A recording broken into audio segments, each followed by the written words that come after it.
जय श्री हरि, जय श्री राधे कृष्णा। मेरे प्यारे भाइयों और बहनों, मेरी माताओं और मेरी सखियों, आप सभी को देव उठनी एकादशी के इस पावन पर्व की बहुत बहुत शुभकामनाएं। आज मैं आपके लिए उस परम पुनीत व्रत की कथा लेकर आई हूँ जिसे सुनने मात्र से ही हमारे सारे पाप धुल जाते हैं और हमारे जीवन में शुद्धता का प्रवेश होता है। इस कथा को बहुत ही भक्ति भाव और शांति से सुनिएगा, क्योंकि यह केवल कहानी नहीं बल्कि साक्षात भगवान श्री हरि विष्णु के जागरण का आह्वान है।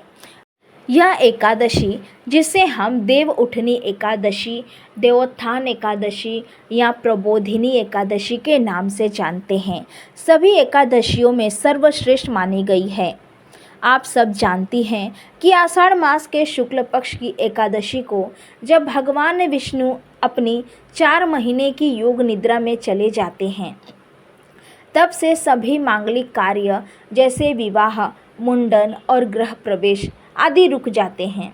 और आज कार्तिक मास के शुक्ल पक्ष की यह एकादशी व मंगलमय तिथि है, जब क्षीर सागर में शयन कर रहे हमारे पालनहार जगत के स्वामी भगवान विष्णु अपनी निद्रा का त्याग कर पुनः सृष्टि का कार्यभार संभालते हैं।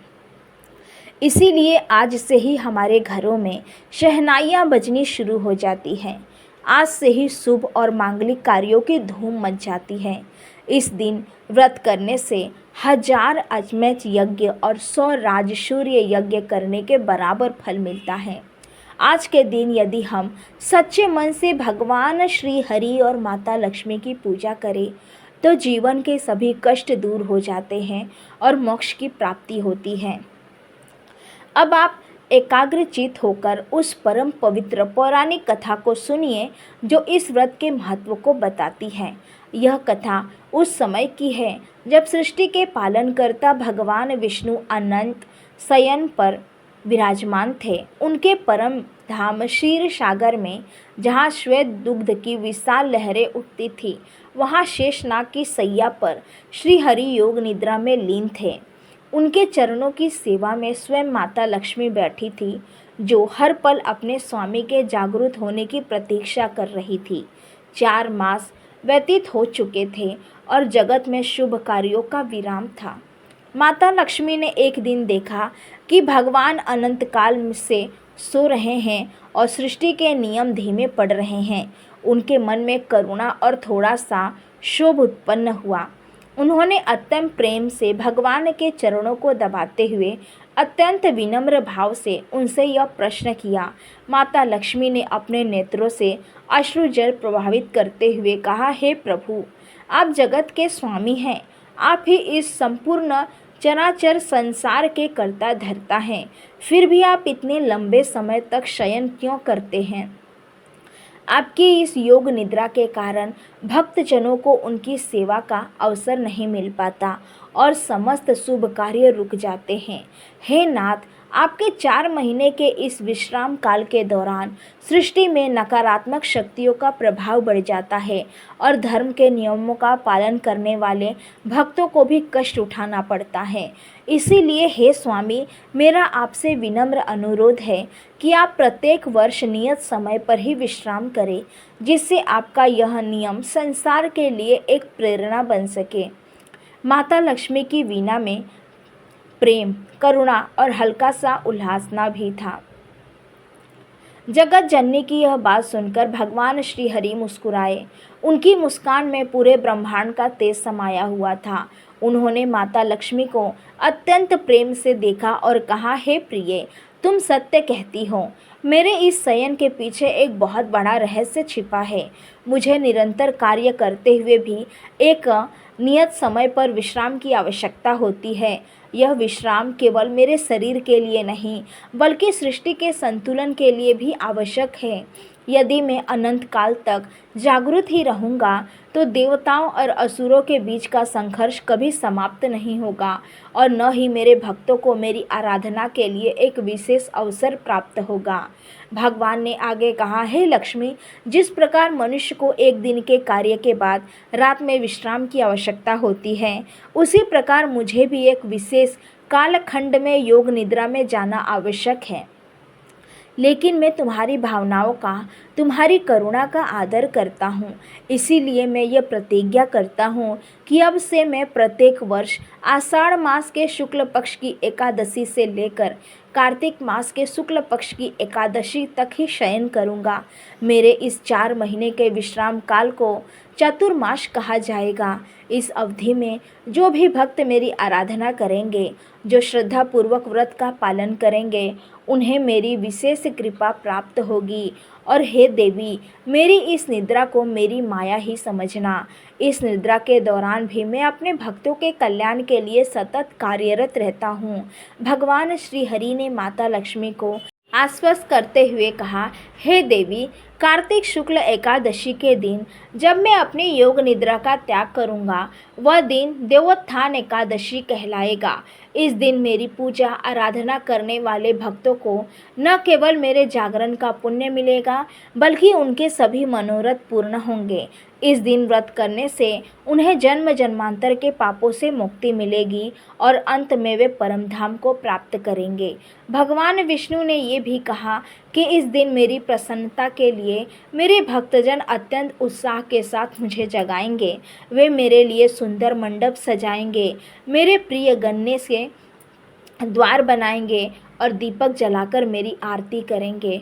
इस मंगल दिवस पर मेरे भक्त मेरे शालिग्राम रूप का विवाह तुलसी से करेंगे, जिससे जगत में धर्म और पवित्रता का संचार होगा। इस प्रकार भगवान श्री हरि ने माता लक्ष्मी को अपने शयन का रहस्य बताया।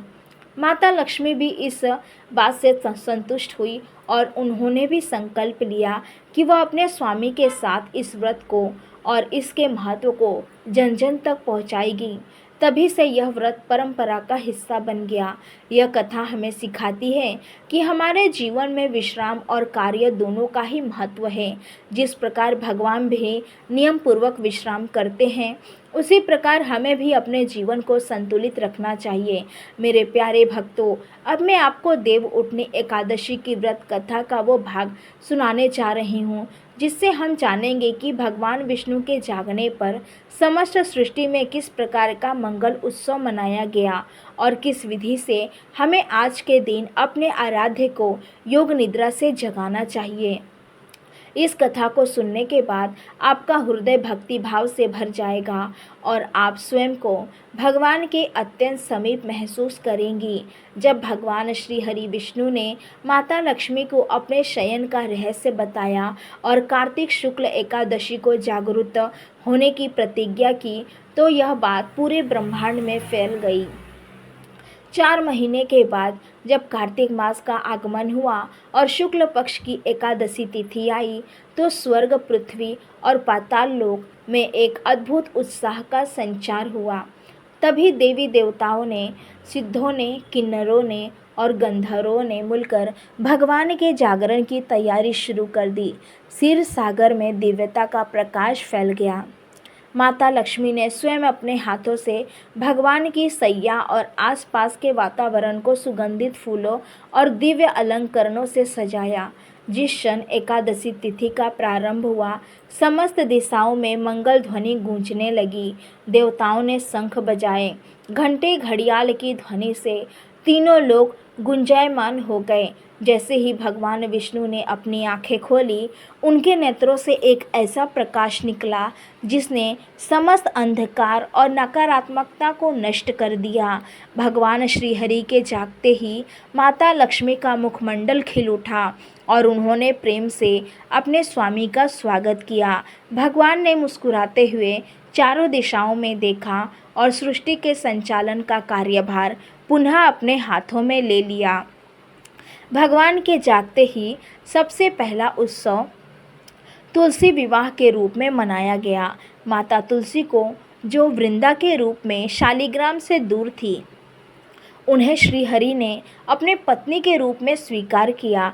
तभी से यह परंपरा बन गई कि देव उठनी एकादशी के अगले दिन या एकादशी के दिन ही तुलसी विवाह का आयोजन किया जाता है, जो विवाह के शुभ मुहूर्त के प्रारंभ का प्रतीक है। इस प्रकार यह एकादशी केवल एक व्रत नहीं, बल्कि भगवान के जागरण और सृष्टि में शुभता के पुनः आगमन का महापर्व बन गया। मेरे प्रिय श्रोताओं, कथा सुनने के बाद अब आप भक्तिपूर्वक इस देव उठनी एकादशी व्रत की पूजा विधि को ध्यान से सुनिए, जिससे आप भी अपने घर में श्री हरि को प्रसन्न कर सके। एकादशी के दिन सूर्योदय से पहले उठकर स्नान करें और स्वच्छ वस्त्र धारण करें। पूरे घर की साफ सफाई करें और व्रत का संकल्प लें। व्रत में अन्न का सेवन न करें, केवल फल और जल ग्रहण करें। घर के आंगन या पूजा स्थल पर एक सुंदर मंडप बनाएं। यह मंडप गन्ने के डंडों से बनाया अत्यंत शुभ माना जाता है। यदि गन्ना उपलब्ध न हो तो केलों के पत्तों का प्रयोग करें। इस मंडप के बीच में या सामने एक चौकी स्थापित करें और उसे पीले वस्त्र से ढक दें। चौकी पर भगवान विष्णु की प्रतिमा या उनके स्वरूप शालिग्राम को स्थापित करें। आप चाहें तो इस प्रतीक के रूप में श्री हरि के चरण पादुका भी रख सकती हैं। इस स्थान को हल्दी, कुमकुम और रोली चावल के आटे या गेहूं के आटे से बनी से सजाएं। संध्या काल में या प्रदोष काल में पूजा प्रारंभ करें। भगवान विष्णु के पास एक घी का अखंड दीपक प्रज्वलित करें और संकल्प लें, जब तक पूजा समाप्त नहीं होगी यह दीपक बुझना नहीं चाहिए। इसके बाद सभी देवी देवताओं को निद्रा से जगाने के लिए उन्हें पुष्प अर्पित करें और उन्हें उठाने के लिए हाथ जोड़कर प्रार्थना करें। इस दौरान घंटी, शंख और अन्य वाद्य यंत्र बजाना शुभ होता है। भगवान को चंदन का तिलक लगाएं और पीले पुष्पों की माला पहनाएं। पीला रंग श्री हरि को अत्यंत प्रिय है। उन्हें वस्त्र, आभूषण और मौसमी फल जैसे सिंघाड़ा, गन्ना, मूली, गाजर और आंवला विशेष रूप से अर्पित करें। उन्हें भोग में तुलसी दल युक्त पंचामृत, मेवा और मिष्ठान अवश्य चढ़ाएं। हाथ में पुष्प लेकर भगवान को उठाने का आह्वान करें।